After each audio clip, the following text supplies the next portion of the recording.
So today I want to talk about this one location in particular. How many of you watch One Punch Man? It's a really popular anime.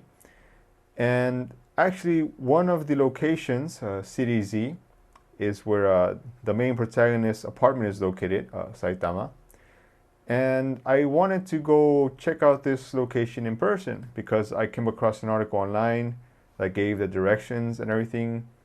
By the way, if anybody wants to go here, just go to Google and type One Punch Man apartments real life and it'll show up. It's like 10 minutes from Tokyo. It's not very far. It's just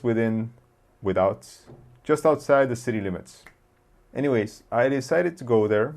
Like I said, it was pretty quick and easy to find thanks to Google Maps. I took many photos on my way there. And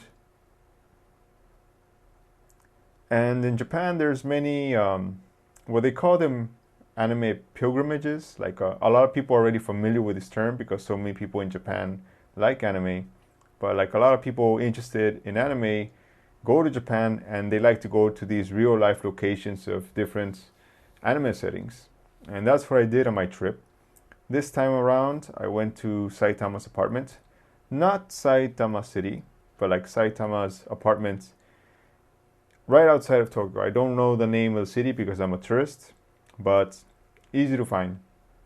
Anyways, I was able to get a few shots.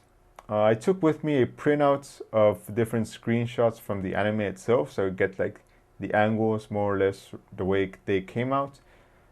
When I went around the building to capture like one of the shots going up, there was actually a sign saying, "Do not trespass." Luckily for me, I had like a zoom lens, so I didn't have to worry about breaking or entering or anything, but just be aware because I'm guessing that many people go around doing these kinds of things, and even the people walking by me, they already knew what I was doing. Like they had a pretty good idea. I'm sure many people, they see it all the time. But anyways, if you're interested in more shots like these, be sure to check out my Instagram. I post lots of like anime styled photos, and I'll be doing more of these anime pilgrimages myself. Peace.